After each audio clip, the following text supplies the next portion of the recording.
Hi, it's Fias Taro. Hello, Aries Placements. This is your reading. Tingnan natin who is thinking of you right now. And tingnan natin kung bakit. Okay? And yeah, syempre, before tayo mag-start, kung hindi ka pa nakakapag-subscribe, please do subscribe and hit the notification bell para lagi po tayo maging updated sa mga mangyayari pa lang. Okay, and syempre, yes, kung may tanong po pagdating sa private reading, just message me sa akin pong FB page for more info. And yes, ganun rin sa atin pong mga items. Again, okay?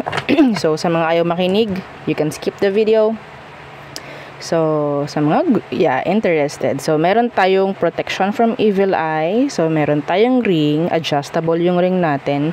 Meron tayong necklace. So, ganyan yung necklace. So, maliit lang siya. This is unisex. Okay?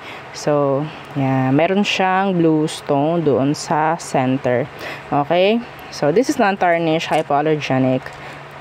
And yung ating dalawang sample ng evil eye bracelet. Okay, so this is protection. Okay, protection from evil eye. Ito yung adjustable.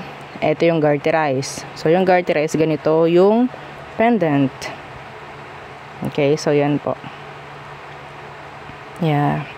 So, ito naman is yung merong initial. Okay, initial po na magmamayari. Yes, adjustable. Ito yung nire-recommend ko kung bata yung gagamit.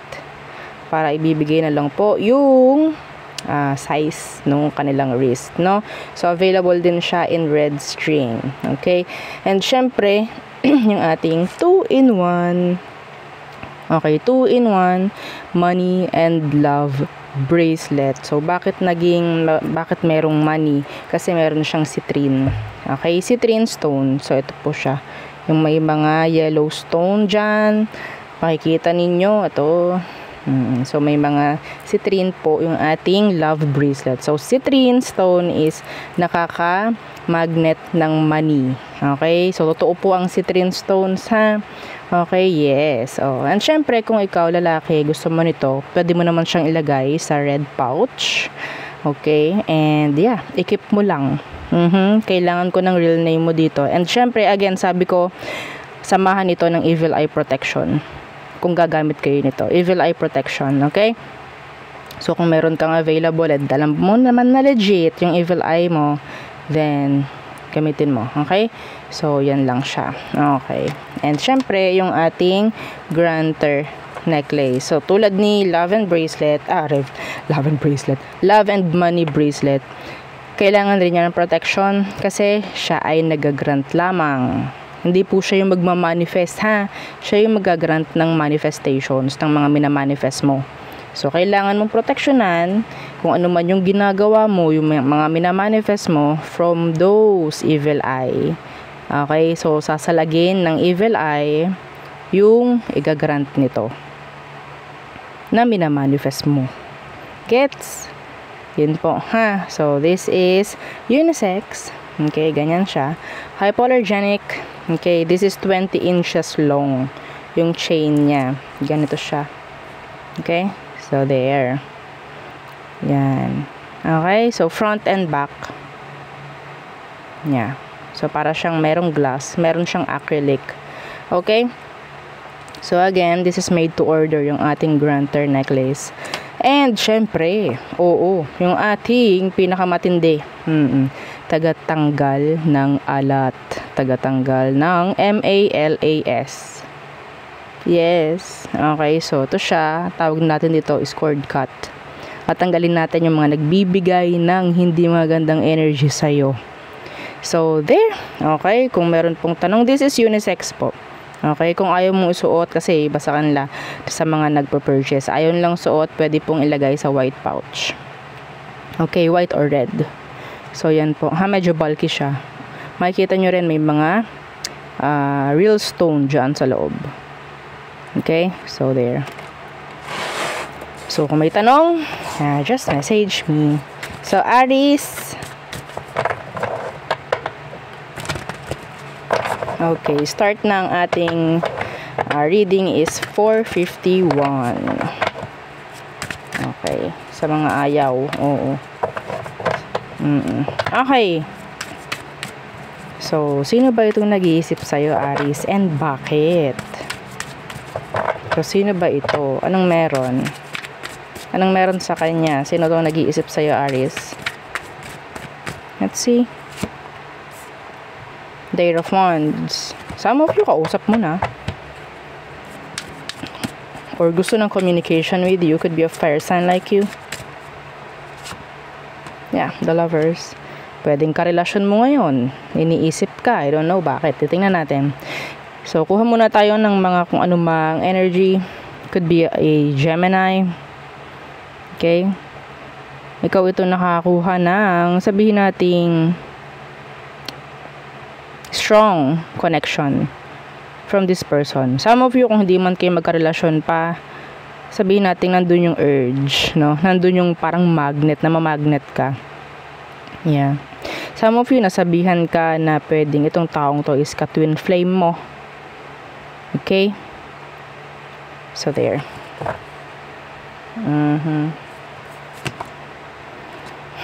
Justice in reversed. What is this?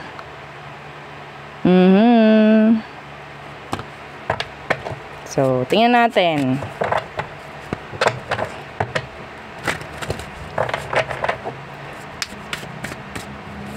Bakit kanya iniisip? Anong sitwasyon nyo? Anong sitwasyon nyo?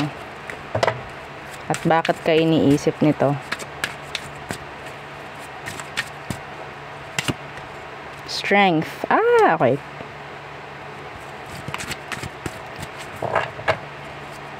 And, yeah, the Four of Wands. Okay. Aries, nakakuha ko ng dalawa dito na mensahe, no, kung sino man itay.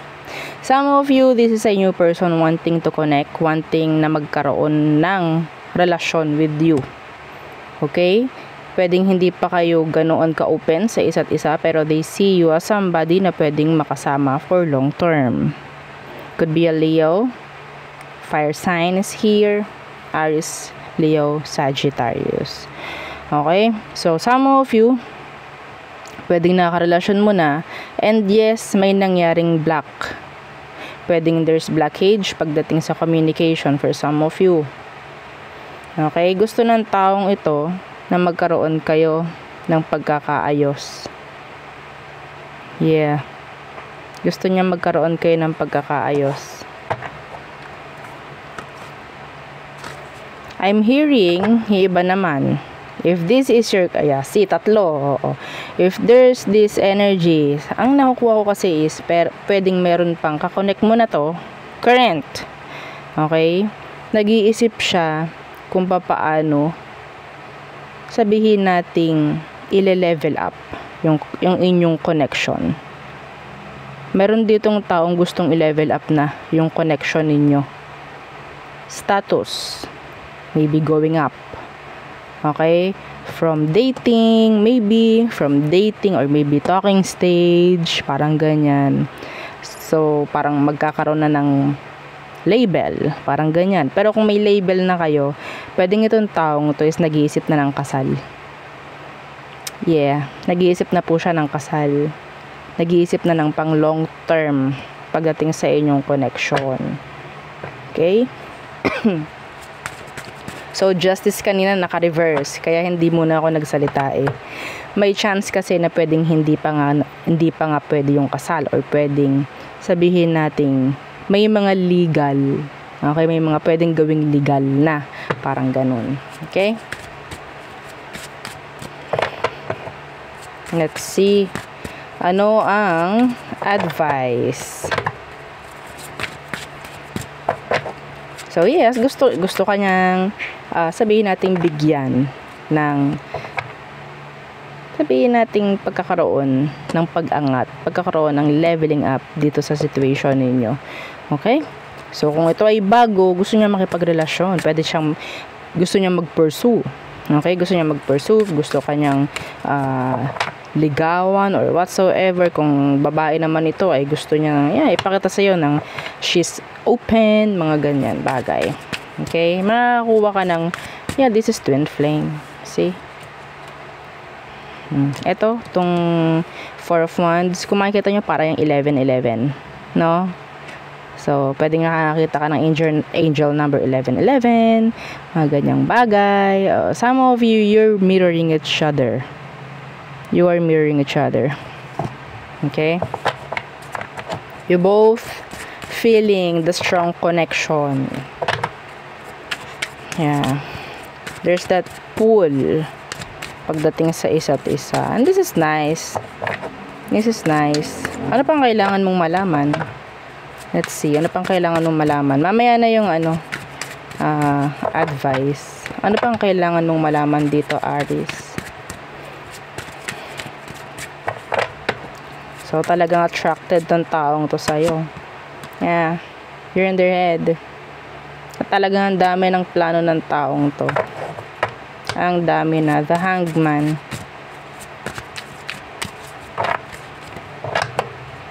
Okay? And i-execute na niya yun. Lahat ng plano. Yeah, the Hermit. Pwedeng napag-isipan na to ng matagal na. Okay? Napag-isipan na ng matagal na. Pagplanuhan na ng matagal na. Yeah. King of Swords in reverse. The Six of Pentacles. Kasi pwedeng before, hindi siya ganun ka-ready pagdating dito. Kung anong kailangan mo. Some of you in general, meron kang kailangan dito sa connection at or dito sa taong to. May chance na ibibigay na niya. Okay? May ibibigay na. Yes. Kailangan pa ba ng advice? Wag na. Message na lang from universe. Okay, let's see. Anong message na universe for you, Aries? Okay.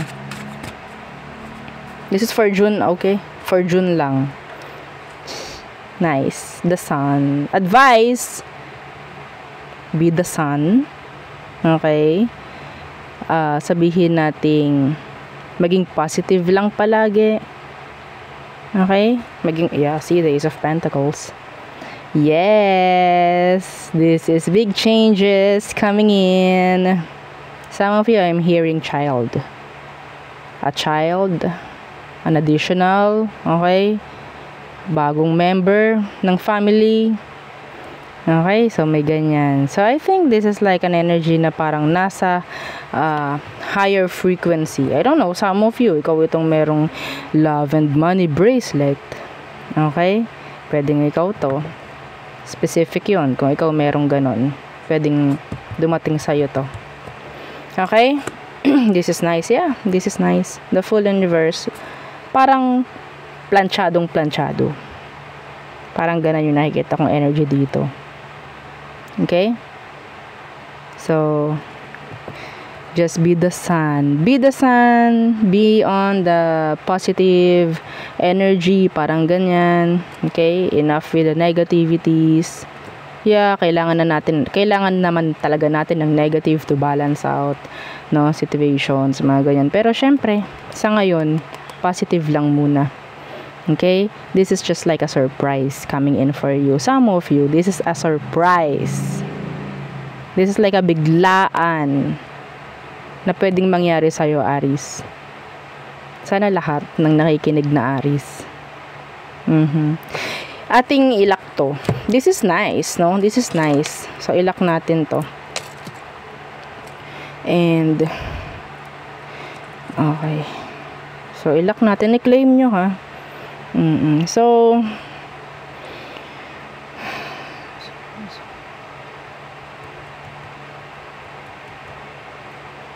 okay. So, sana, lahat ng Aries. Kung hindi ka man Aries at nanonood ka at naka-resonate ka, then, nawa.